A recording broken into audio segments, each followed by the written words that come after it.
I'm Teddy Keel here at the Atrium in the Benedict Cancer Center. I'm here with Gail Allswinger. Tell me a little bit about this. Sure.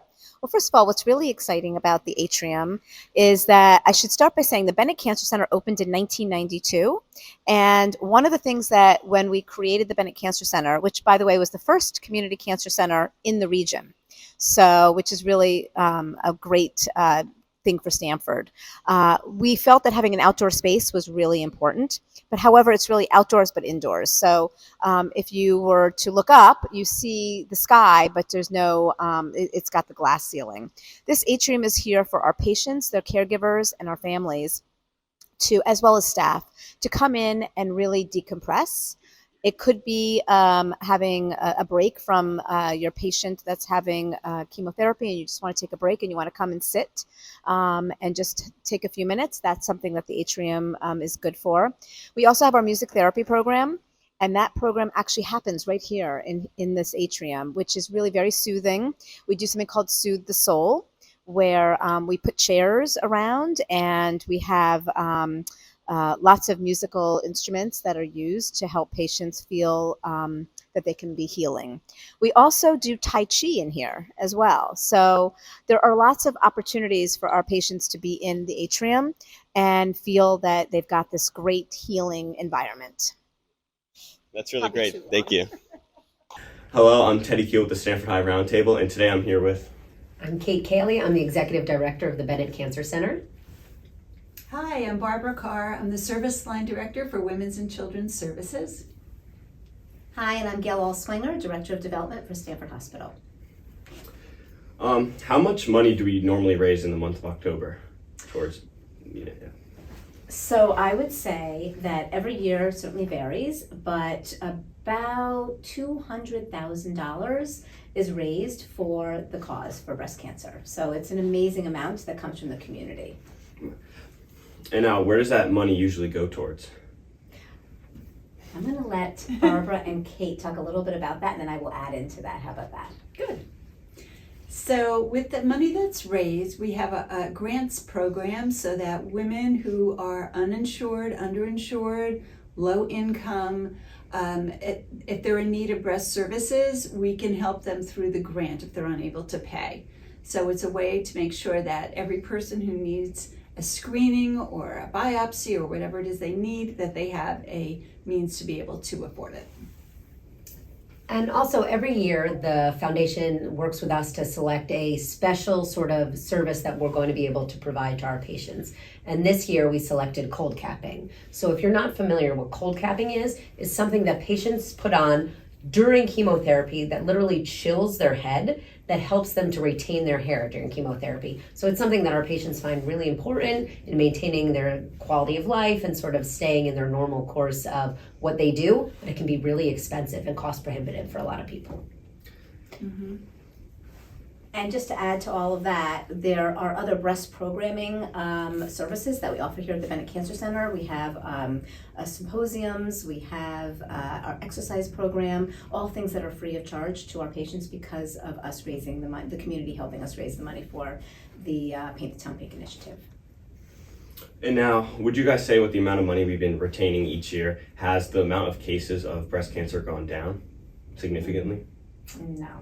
We would say the opposite. So the hospital, and Barb can speak to the numbers exactly, but the hospital has really increased our screening of breast cancer and, unfortunately are finding many more incidences. So here in the cancer center, we are finding every year a 2%, 3%, 4% growth in new patients with breast cancer. Right, exactly, Kate. And what we're finding is that we have grown significantly in being able to screen women. We're now doing roughly 30,000 screens a year. I mean, think about that. That's a huge number of women, and sometimes men do get breast cancer, coming in to be screened. So with the additional screens, we're finding additional cases.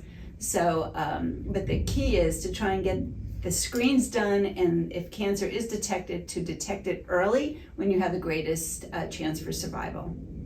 Anything else to add? Would you say that more money should be brought towards spreading awareness so people are checking so there isn't that many cases so they can know that they can go in early? Can I take that for a Yeah. second?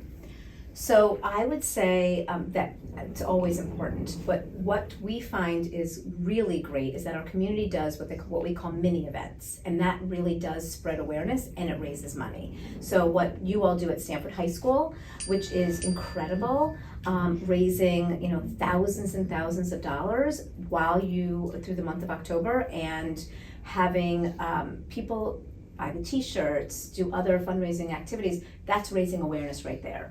Other people in the community are doing the same thing. They'll have a cycle bar event where people are spinning, and so we will go and we will talk about the importance of breast ultrasound and mammogram and so forth, so that the group that arrives and is giving money towards it are all made aware of what we offer here at Stanford Hospital. Right behind Gail's head, you can see the calendar of the full month's events, and there's such wonderful things. There's spinning, there's yoga, there's all sorts of really fun and engaging. There's the pink out, so really there's all sorts of things in the month of October that we look forward to. How has early diagnostics helped the community and the women that are getting breast cancer? So with the additional screening, we're finding the cancers earlier and earlier, and this is a good thing because they're able to intervene sooner to increase survival. Naturally, nobody wants to get breast cancer, which is why we have these awareness events to make sure that you tell your sisters, your aunts, your moms, all the important people in your life to go and get their screening, and be sure to do it on a yearly basis to help to catch it. The good news is that although the incidence of breast cancer may be the same, the survival rate has increased and the awareness in the community has greatly increased. So people are very aware of this and they talk about it, and it's not something that isn't known. That was awful, but anyway. I think that was pretty clear. Yeah, that was good.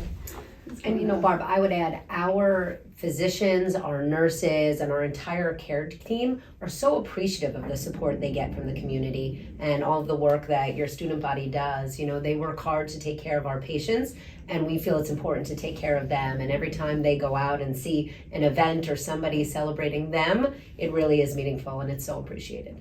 I have one more thing to add. One more thing I'd like to add is that in recent years we've developed what we call our high-risk program. At every screening mammogram, a woman would be asked a series of questions. It talks about her health history as well as her family health history, because all of that influences whether or not she may be more inclined to get breast cancer in her lifetime. From that screening, we develop a risk score, and if the risk score is at a certain level, we have a program where that person can go in and speak to a counselor who basically only counsels women on high risk and develops a care plan. So maybe she needs additional surveillance, maybe she needs additional testing or screening or more often, and all of that makes it so that if a woman is at high risk and she does get breast cancer, we've caught it at the absolute earliest possible time. So that's great. And I would love to end by just saying thank you to Stanford High, to the Stanford High community. I think that you have set a very high bar for other schools within the Stanford school system. But what was really exciting for me to watch you all grow throughout my 10 years here, the program that you have really created has grown immensely, and it really has sort of energized the school community within Stanford, and people are all clamoring to sort of get behind you guys and raise money and awareness. So really, we thank you guys for being the leaders in this effort, so thank you. Hi, I'm Joey Wargo with the SHS Roundtable. I'm here with Dr. Andrew Smith, a radiation oncologist. And can you tell me a little bit about what exactly a radiation oncologist does? Good morning. Thank you guys for coming here, and I'm excited to be speaking with you. So a radiation oncologist is a cancer doctor. That's what oncology means. And we use radiation, which is a form of X-rays that can be helpful in treating a variety of different cancer-related conditions. Okay, thank you. What exactly is the hardest part about your job? I think undoubtedly the hardest part is meeting patients who are going through a very difficult time in their life. working with patients and their family members who have already, in many cases, undergone very difficult types of treatment, who are facing something that they never wanted to be going through in the first place. Although that is very challenging, it's also incredibly rewarding, because I know that the work that we do here can be very helpful for them. And if we approach it from the perspective of trying to be helpful, trying to be sensitive and compassionate and caring, then I think that we can make a real difference in the lives of our patients and of their families. What would you say is the greatest part of your job? I guess I jumped the gun on that too, but yeah, that really is the greatest part of my job. I think that, working with patients, having them come in here, and let's be honest, a lot of people never even think about radiation or what it is, and they come in here with all these questions and fears, and being able to address those and try to, as best I can, make them feel comfortable is something that I really get a lot of joy out of. And then seeing the outcomes of it for the patients that we can really help, those patients that we can cure, that really is incredibly rewarding.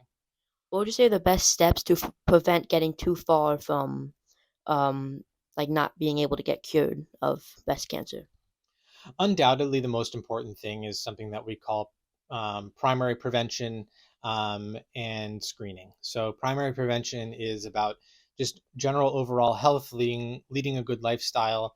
And then screening is about understanding who you are, your risk factors for having breast cancer or other types of cancers, and taking the steps necessary to try to, if it is going to be there, catch it if it's early, which means going to see your primary care doctor regularly, having breast exams as necessary, and then when women become of the appropriate age, for them to have screening mammograms. What exactly is the difference between radiation and chemotherapy? That's a great question. So we know that the three most common parts about treatment for cancers include surgery, chemotherapy, and radiation. And I think we all kind of understand what surgery is. That's when a surgeon goes in and they remove something from somebody's body. The other two might not be quite so intuitive. Chemotherapy involves giving medications, which at their core are chemicals, and that's where the chemo part comes, that goes everywhere in somebody's body and tries to attack cancer cells where they find them. Radiation's a bit different. So radiation is a type of local treatment using X-rays. By local, I mean it's focused and targeted to a specific area in someone's body. So in the case of a woman with breast cancer, we would be giving radiation just to their breast. What that means is that there's no radiation that goes to their head, they don't lose their hair, there's no radiation that goes to their belly or below, and so it really tends to be a focused and targeted treatment. And it uses X-rays, not too different than a chest X-ray or a CAT scan, but what it does is it uses higher energy versions of those X-rays that cause changes in the DNA of cancer cells which cause them to die. Basically, we know that cancer cells, when they try to divide and multiply, have to use their DNA in order to do that.